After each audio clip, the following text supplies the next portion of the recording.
Shalom Bracha, voilà, on va faire un cours sur la Elula du Rabbi Marash.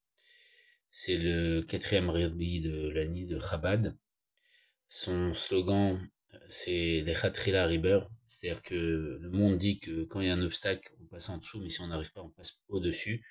Et le Rabbi Marash, il dit, moi je dis qu'il faut passer directement au-dessus. Il faut sauter tous les obstacles. Et donc le Rabbi Marash, il est né bête Iyar, qui est Tiferet chez Tiferet, l'équilibre de l'équilibre, l'harmonie de l'harmonie, la beauté de la beauté. Et il y a une histoire qui est ramenée dans Yom Yom, le jour de sa naissance, qu'une fois un de ses professeurs s'était émerveillé devant les réponses du Rabbi Marash alors qu'il était jeune.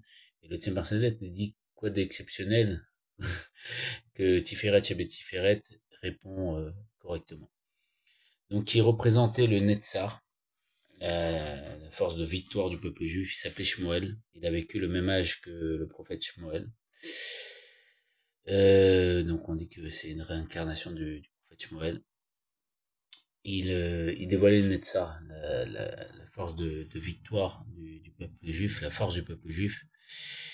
Il y a une histoire une fois où un anti-juif lui avait fait en Russie un signe obscène, donc un doigt d'honneur.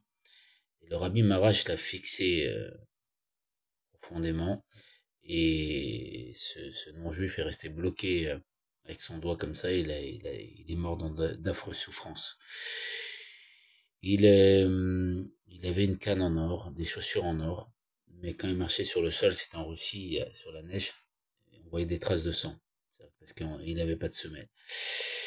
C'est le premier à avoir fait des Hamshachim, des continuités de Mamarim d'enseignement chassidique. Le temps était très précieux pour lui. Il priait très tôt et il était très organisé dans le temps. Euh, Qu'est-ce qu'il y a d'autre à dire? Il y a énormément de choses à dire. Il y a plein d'histoires comme ça. Mais voilà, le Rabbi ramène qu'une fois il est arrivé dans un endroit où tous les non-juifs sont prosternés devant lui, devant la royauté, parce que un rabbi, c'est l'expression de Dieu sur terre. C'est pour ça que Moshe à l'envers, ça forme le mot Hachem. Et le rabbi dira à quoi ça sert un rabbi. Comme Dieu nous a donné Moshe Rabbeinu, Moshe notre rabbi, à quoi ça sert un rabbi?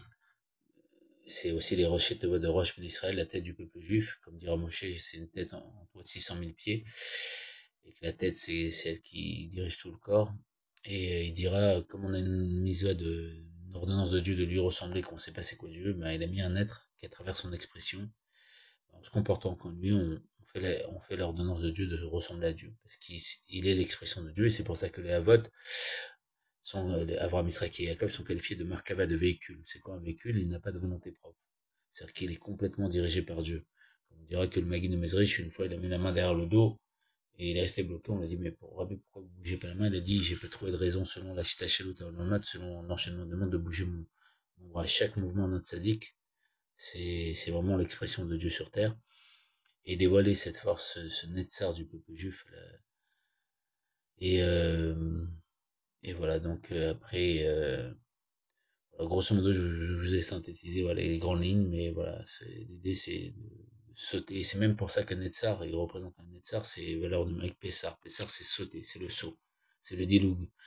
C'est-à-dire que les pas, on voit le rapport entre chaque pas, mais quand on saute, il n'y a plus de rapport entre les pas. Ça représente pas une dimension de cause à effet, mais la dimension de Yesh Me'ayin, du néant à l'existence. Le saut, c'est ça. C'est que c'est plus la dimension de cause à effet, c'est que Dieu recrée le monde à chaque instant, du néant à l'existence, donc on peut dévoiler Dieu à chaque instant et tout peut disparaître et tout peut changer parce que Dieu il est Kol Yachol, il peut tout faire. Voilà.